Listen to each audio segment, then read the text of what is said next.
Ya, pemirsa, beralih ke dugaan korupsi investasi fiktif. Majelis Hakim Pengadilan Negeri Tipikor Jakarta Pusat menolak eksepsi Direktur Taspen Antonius Kosasi. Dalam putusan sela, hakim menolak eksepsi yang diajukan terdakwa Antonius Kosasi sehingga sidang perkara kasus dugaan investasi fiktif dapat dilanjutkan. Dalam sidang juga dibacakan putusan sela terhadap terdakwa Eki Wanheri Primayanto, Direktur Utama PT Insight Investment Management, di mana sidang tetap dilanjutkan.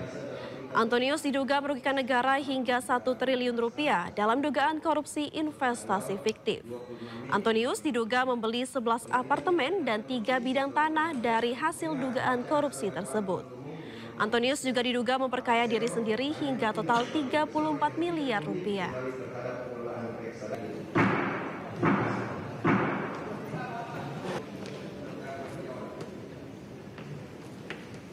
Presiden Prabowo Subianto memutuskan 4 pulau yang disengketakan oleh Provinsi Aceh dan Provinsi Sumatera Utara masuk wilayah Aceh.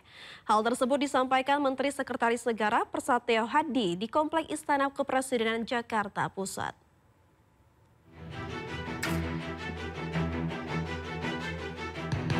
Keputusan 4 pulau milik Aceh disampaikan Menteri Sekretaris Negara Prasetyo Hadi seusai menggelar rapat terbatas bersama sejumlah pihak terkait di Istana Kepresidenan Jakarta. 4 pulau tersebut adalah Pulau Panjang, Pulau Lipan, Pulau Mangkir Gadang, dan Pulau Mangkir Ketek.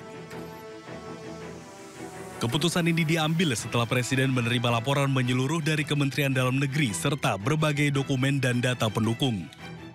Pemerintah dipimpin langsung oleh Bapak Presiden, tadi kita mengadakan rapat terbatas dalam rangka mencari jalan keluar terhadap permasalahan dinamika 4 pulau di Sumatera Utara dan di Aceh.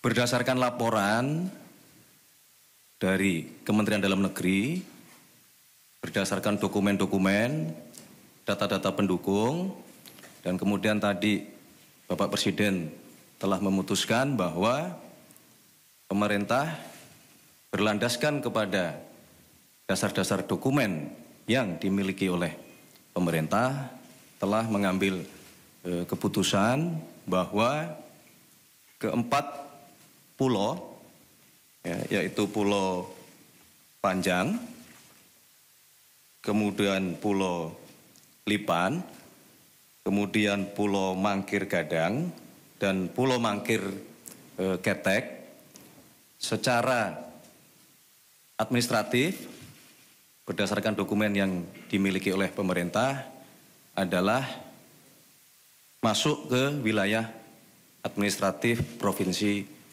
Aceh. Polemik 4 pulau tersebut mencuat setelah terbit keputusan Menteri Dalam Negeri tentang pemberian dan pemutakhiran kode serta data wilayah administrasi, pemerintah, dan pulau yang ditetapkan pada 25 April 2025, di mana 4 pulau tersebut sebagai bagian dari Kabupaten Tapanuli Tengah. Tim Liputan iNews melaporkan. Ya, pemirsa, Gubernur Aceh Muzakir Manaf menyambut baik keputusan Presiden Prabowo yang menyatakan 4 pulau yang diperebutkan sah milik Aceh. Sementara Gubernur Sumatera Utara Bobi Nasution mengingatkan warga Sumatera Utara untuk menerima keputusan Presiden dan tidak terhasut dengan isu liar. Dan berikut tanggapan Gubernur Aceh dan Gubernur Sumatera Utara. Ini sudah clear, sudah tidak ada masalah lagi. Berdasarkan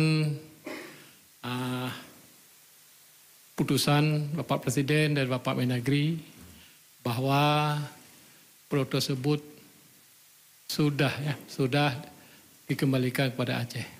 Jadi mudah-mudahan tidak ada yang dirugikan, juga Aceh dan Sumatera Utara. Yang penting pulau tersebut adalah dalam kategori NKRI. Pada seluruh masyarakat Sumatera Utara juga tentunya Aceh adalah wilayah yang bertetangga dengan kita. Jangan mau terhasut, jangan mau terbawa gorengan Oleh karena itu, apapun kondisinya hari ini, untuk seluruh masyarakat Sumatera Utara, kalau ada laporan ke masyarakat Aceh ataupun sejenisnya, saya sebagai Gubernur Sumatera Utara menyampaikan tolong itu diberhentikan, karena kesepakatan hari ini bukan hanya tentang Aceh dan Sumatera Utara, tapi untuk bangsa dan negara kita. Pak Presiden tadi sudah menyampaikan, dan tadi Pak Gubernur Aceh juga sudah menyampaikan, ini masih masuk wilayah NKRI, dan sekali lagi kami menyampaikan terima kasih atas support dari Bapak Presiden. Oleh karena itu hari ini persoalan tentang 4 wilayah atau 4 pulau ini bisa kami selesaikan dengan baik. Pemirsa, Komisi Pemberantasan Korupsi membeberkan 2 temuannya dari hasil kajian terhadap tata kelola dan ekspor nikel. KPK menemukan adanya dugaan lemahnya pengawasan yang tak hanya berkaitan dengan pengaturan serta mekanisme verifikasi, namun juga dengan penelusuran teknisnya.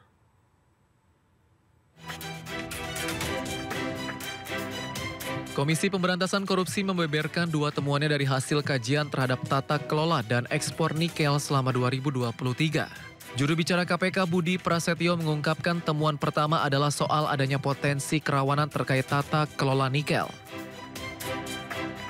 Menurut KPK, potensi kerawanan itu terjadi mulai dari hulu hingga ke hilir. Budi menjelaskan hal itu terkait perizinan yang tak sesuai undang-undang hingga jaminan reklamasi dari perusahaan tambang yang tak memadai.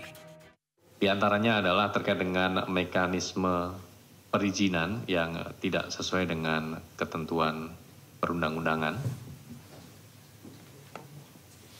Kemudian terkait dengan kegiatan penambangan pada kawasan hutan yang belum memiliki izin. Kemudian pendataan atas penempatan jaminan reklamasi dan jaminan pasca tambang juga masih belum memadai. Adapun temuan kedua adalah potensi permasalahan perihal legalitas ekspor nikel. KPK menemukan adanya dugaan lemahnya pengawasan yang tak hanya berkaitan dengan pengaturan serta mekanisme verifikasi, namun juga dengan penelusuran teknisnya. Atas temuan itu, Budi mengungkapkan KPK telah menyiapkan beberapa rekomendasi perbaikan. Meski demikian, Budi menyebut rekomendasi itu belum bisa disampaikan. Ia hanya memastikan rekomendasi itu disampaikan untuk mencegah korupsi.